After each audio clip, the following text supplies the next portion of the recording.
नमस्कार, मैं रवीश कुमार हूं। चलिए बहुत कम समय में पूरे देश और दुनिया की खबरों पर नजर डालते हैं। तो आइए आज के मुख्य समाचार में देश भर की तमाम बड़ी खबरों को जानते हैं। मैं आपसे हाथ जोड़कर विनती करता हूं कि इस वीडियो को अंत तक देखें और हमें समर्थन करने के लिए हमारे चैनल को सब्सक्राइब करें। और आप हमारा वीडियो कहां से देख रहे हैं कृपया कमेंट बॉक्स में जरूर बताएं। घातक होगी भारतीय सेना। अमेरिका ने जैवलिन मिसाइल सिस्टम और एक्सकैलिबर प्रोजेक्टाइल्स की बिक्री को दी मंजूरी। दोनों देशों के बीच में करीब 775 करोड़ रुपए की हुई डील। 2500 मीटर रेंज वाली मिसाइल टारगेट की गर्मी पहचान कर उस पर हमला करती है। तालिबान सरकार ने पाकिस्तान को दिया सदमा। विदेश मंत्री के बाद उद्योग मंत्री नूरुद्दीन अजीजी को 5 दिवसीय यात्रा पर भेजा भारत। इस दौरे का मकसद दोनों देशों के बीच व्यापार और निवेश बढ़ाना है। बिहार सीएम को सपा प्रमुख अखिलेश यादव ने दिलाई पुराने दिनों की याद। 2 तस्वीरें साझा कर दी स्पेशल बधाई। बोले, हम उन्हें पीएम बनाना चाहते थे लेकिन नीतीश कुमार फिर सीएम ही बने। 8 महीने में दूसरी मुख्यमंत्री पुष्कर सिंह धामी ने बिहार की नई सरकार के शपथ ग्रहण समारोह में भाग लिया। उन्होंने बिहार और उत्तराखंड के ऐतिहासिक संबंधों पर जोर दिया और विश्वास जताया कि नई सरकार बिहार को विकास की नई ऊंचाइयों पर ले जाएगी। उन्होंने एनडीए गठबंधन की सराहना की और बिहार की जनता को शुभकामनाएं दी। जनसुराज के संस्थापक प्रशांत किशोर बिहार विधानसभा चुनाव में हार के बाद 24 घंटे का मौन व्रत समाप्त करेंगे। यह उपवास आत्ममंथन का हिस्सा है।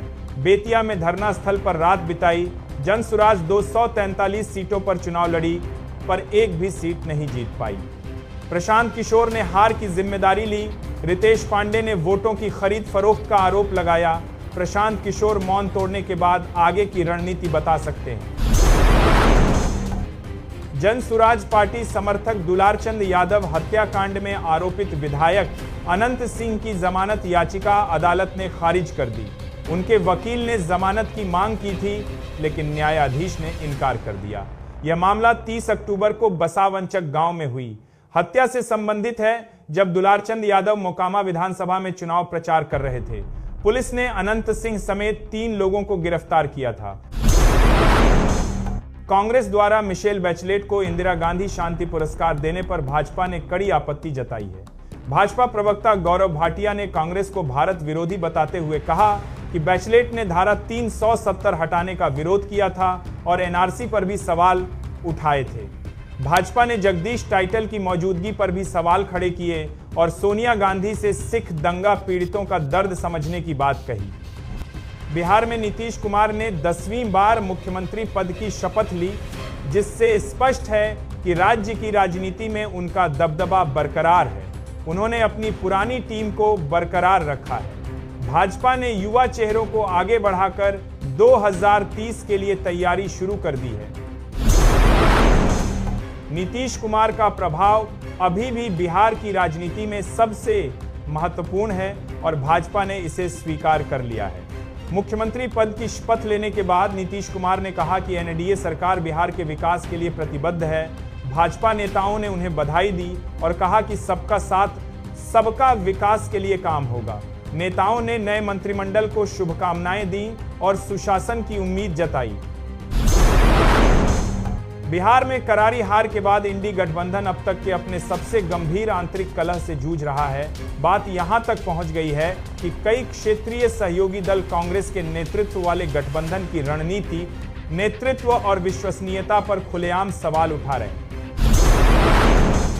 खजौली के विधायक अरुण शंकर के मंत्री पद की शपथ लेने पर क्षेत्र में खुशी का माहौल है। लगातार दूसरी बार जीत दर्ज करने वाले अरुण शंकर के मंत्री बनने से लोगों में विकास की उम्मीदें जगी हैं। समर्थकों में भारी उत्साह है और क्षेत्र के विकास की गति बढ़ने की संभावना है।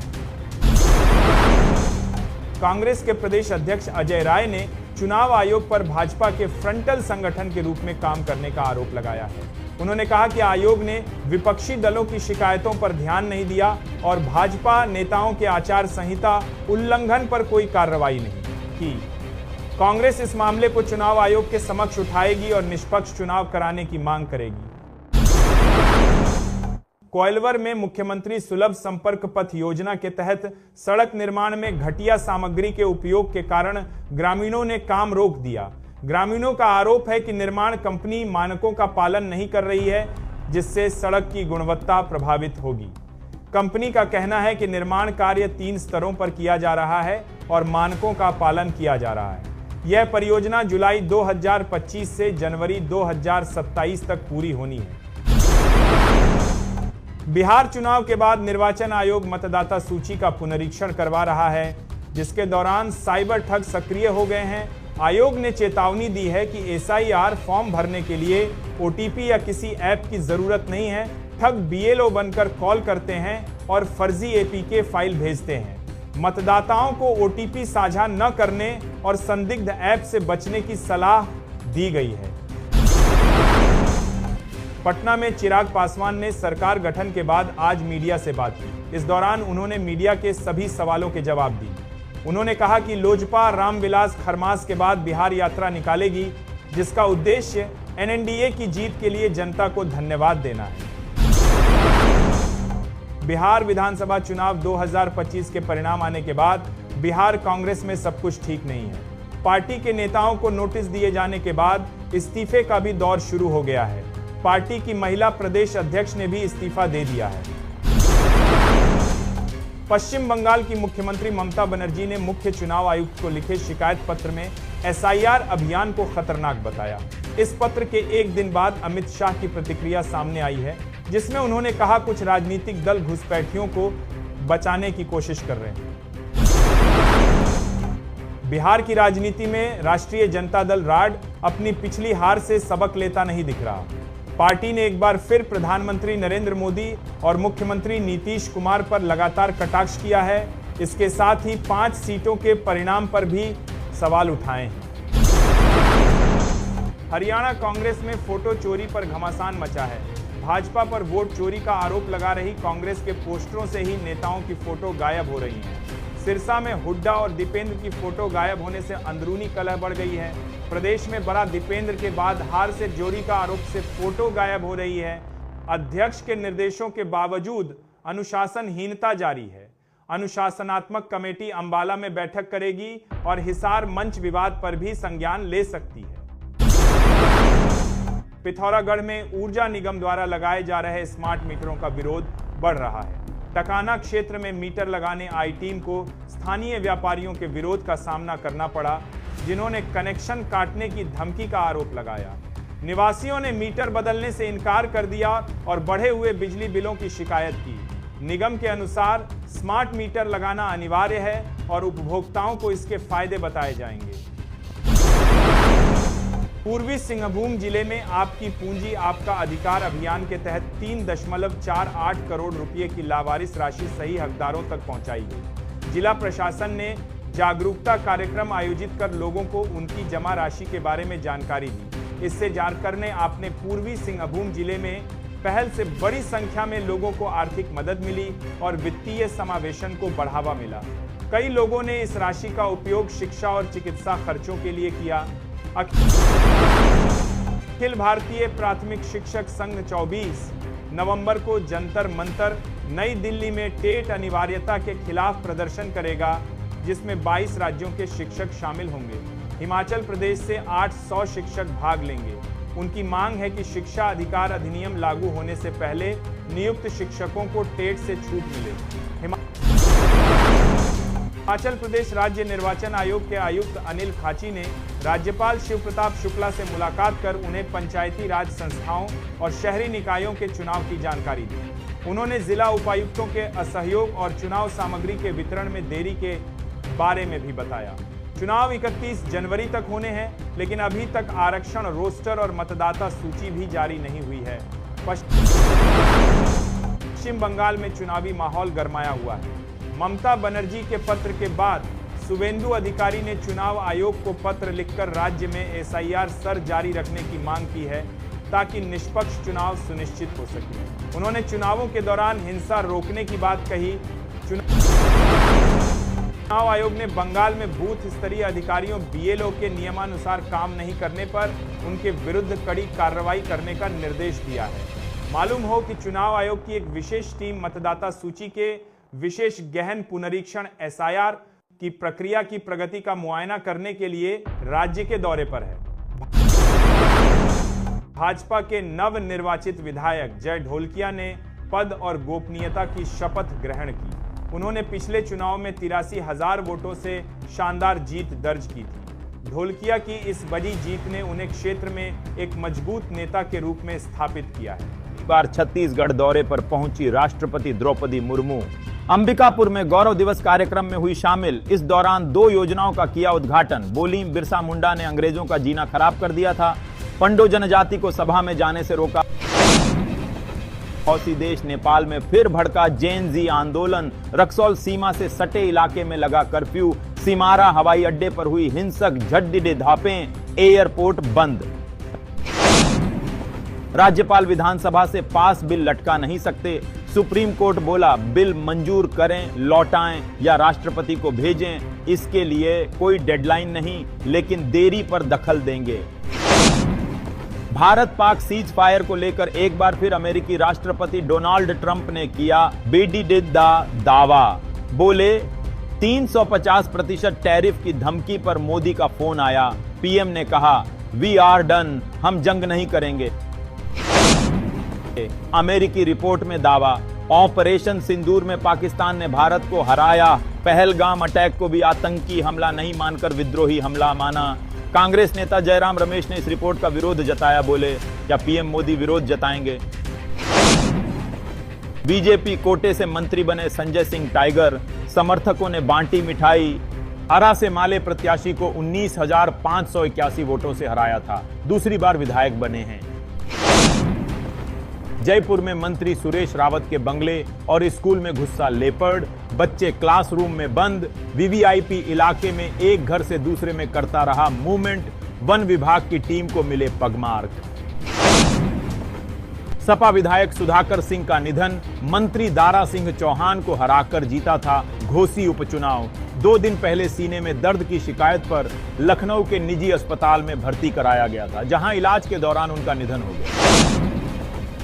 सुप्रीम कोर्ट ने कहा है कि राज्यपालों और राष्ट्रपति को राज्य विधानसभा से पारित विधेयकों पर मंजूरी देने के लिए कोई समय सीमा तय नहीं की जा सकती।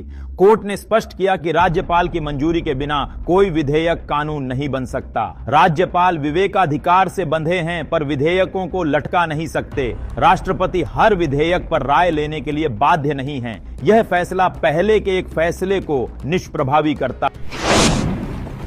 आरएसएस प्रमुख मोहन भागवत ने मणिपुर में सरकार की आवश्यकता पर बल दिया। उन्होंने कहा कि विनाश में कम समय लगता है, जबकि निर्माण में वर्षों लग जाते हैं। भागवत ने मणिपुर के लोगों को एकजुट रखने के प्रयासों की सराहना की और राज्य की सांस्कृतिक परंपराओं को मजबूत करने के लिए प्रोत्साहित किया। उन्होंने शांति स्थापना के लिए धैर्य और सामूहिक प्रयासों पर जोर दिया। मई 2023 में जातीय तनाव शुरू होने के बाद यह उनका पहला मणिपुर दौरा है।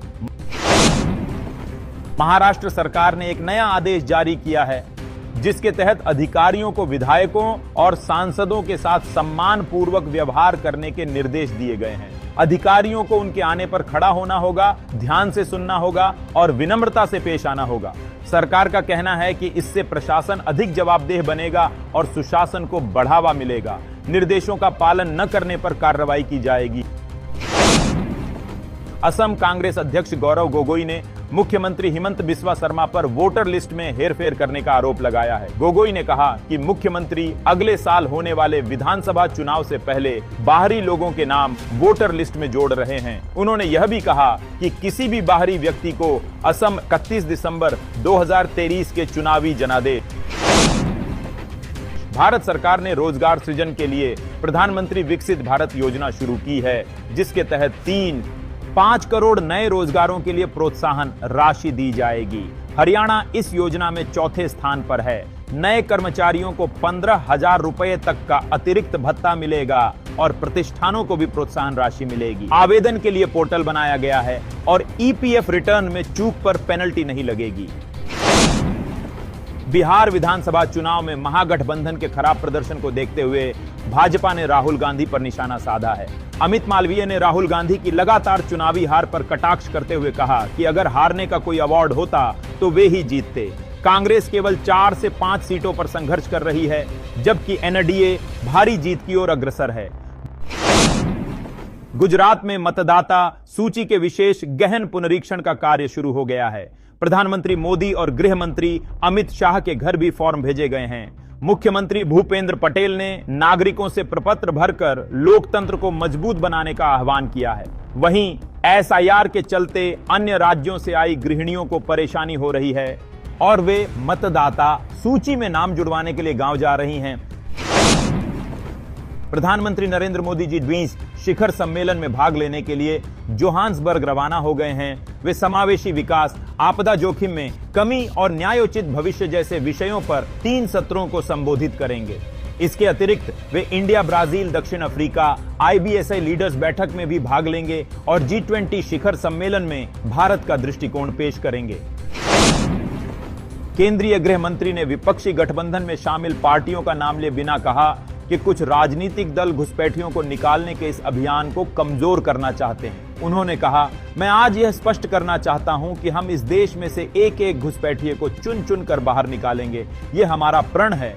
SIR की प्रक्रिया देश और लोकतंत्र की सुरक्षा के लिए है। दुबई एयर शो में एक प्रदर्शन के दौरान एक भारतीय HAL तेजस लड़ाकू विमान दुर्घटनाग्रस्त हो गया। यह विमान स्थानीय समयानुसार दोपहर लगभग 2:10 पर कार्यक्रम में दर्शकों के लिए प्रदर्शन करते समय दुर्घटनाग्रस्त हो गया। दुर्घटना के बाद हवाई अड्डे पर काला धुआं उठ गया, जबकि महिलाओं और बच्चों सहित कई दर्शक इस घटना को देख रहे थे। भारतीय वायुसेना ने जानकारी दी है कि इस दुर्घटना में पायलट की मौत हो गई। कर्नाटक कांग्रेस में बगावत, DK शिव कुमार को CM बनाने की मांग तेज। कर्नाटक में CM की कुर्सी को लेकर सियासी हलचल तेज है, लेकिन एक बार फिर से CM सिद्धारमैया और deputy CM DK Shiv Kumar ने अपना बयान दिया है। CM ने कहा कि इस विषय पर पार्टी हाईकमान का फैसला अंतिम होगा। वहीं समर्थक विधायकों के दिल्ली में कैंप करने की खबर पर DK शिव कुमार ने कहा कि वो किसी गुट के नेता नहीं हैं, गुटबाजी उनके खून में ही नहीं है, उन्होंने किसी को दिल्ली नहीं भेजा है। भारत ने चीनी नागरिकों के लिए टूरिस्ट वीजा फिर से शुरू किया। यह सुधार चीन के साथ दीर्घकालिक तनाव के बाद भारत चीन संबंधों में एक नए अध्याय का संकेत देता है, जो दोनों देशों के लोगों के बीच आवागमन और सांस्कृतिक आदान प्रदान को बढ़ावा देगा। अमेरिकी राष्ट्रपति डोनाल्ड ट्रंप की रणनीतियों को भारत के सख्त रवैये से तगड़ा झटका महसूस हो रहा है, इसीलिए ट्रंप बौखला गए हैं। इस बार उन्होंने ईरान की कई पेट्रोलियम कंपनियों के साथ भारत की संस्थाओं पर भी बैन लगा दिया है। बिहार विधानसभा चुनाव में जनसुराज पार्टी की करारी हार के बाद इसके संस्थापक प्रशांत किशोर मौन व्रत पर बैठे हुए हैं। प्रशांत किशोर पश्चिमी चंपारण के भितिहरवा गांधी आश्रम में 24 घंटों से मौन उपवास पर बैठे हैं और पार्टी की हार के लिए आत्ममंथन कर रहे हैं। मौन व्रत पर बैठे प्रशांत की तस्वीर भी सामने आई है। अखिलेश यादव ने आरोप लगाया कि भाजपा सरकार कारोबारियों को इतना डरा रही है कि वे अपनी बात खुलकर नहीं कह पा रहे। उन्होंने कहा कि लोकतंत्र में हर व्यक्ति को अपनी बात रखने का हक है और सरकार का काम डर फैलाना नहीं होना चाहिए। सूत्रों के मुताबिक जम्मू कश्मीर के पुलवामा का रहने वाला मुजम्मिल शकील गनी फरीदाबाद में रहने के दौरान एक आटा चक्की को केमिकल वर्कशॉप की तरह चला रहा था। वह दिल्ली ब्लास्ट केस में सह आरोपी भी है। अयोध्या में 25 नवंबर को श्री राम जन्मभूमि मंदिर में भव्य ध्वजारोहण समारोह की तैयारियां जोरों शोरों से की जा रही हैं। प्रधानमंत्री नरेंद्र मोदी इस समारोह में शामिल होंगे और उनके हाथों से पूरे विधि विधान के साथ राम मंदिर का ध्वजारोहण किया जाएगा। इस बीच समारोह के निमंत्रण कार्ड की पहली झलक भी सामने आ गई है। Supreme court advocates on record association द्वारा आयोजित विदाई कार्यक्रम में जस्टिस गवई ने आभार जताते हुए कहा कि देश की न्यायपालिका ने उन्हें बहुत कुछ दिया है। जस्टिस गवई 23 नवंबर को सेवानिवृत्त हो रहे हैं और शुक्रवार को सुप्रीम कोर्ट में उनका आखिरी कार्य दिवस होगा। सरकार ने भारतीय जहाजों के लिए आव्रजन प्रणाली को रद्द कर दिया है। Coastal sign on off system अब खत्म हो गया है। इस फैसले से भारतीय नाविकों को आव्रजन संबंधी औपचारिकताओं से मुक्ति मिलेगी, जिससे उन्हें काफी सुविधा होगी। यह कदम जहाजों के आवागमन को सुगम बनाने में मददगार साबित होगा। ईडी ने रिलायंस समूह के अध्यक्ष अनिल अंबानी और उनकी कंपनियों से जुड़ी मनी लॉन्ड्रिंग जांच के तहत 1452 करोड़ रुपए की नई संपत्तियां जब्त की हैं। जांच एजेंसी ने इससे पहले अनिल अंबानी और उनकी कंपनियों की 7500 करोड़ रुपए की संपत्तियां जब्त की थीं। इस प्रकार इस मामले में अब तक लगभग 9000 करोड़ रुपए की संपत्ति जब्त की जा चुकी है। मोबाइल का अत्यधिक प्रयोग मानसिक स्वास्थ्य के लिए कितना बड़ा खतरा बनता जा रहा है, यह मोबाइल की लत से परेशान 500 लोगों पर किए गए अध्ययन में सामने आया है। इसके अनुसार 73% लोग मोबाइल की अति निर्भरता वाली लत यानी डिजिटल डिपेंडेंसी से पीड़ित पाए गए।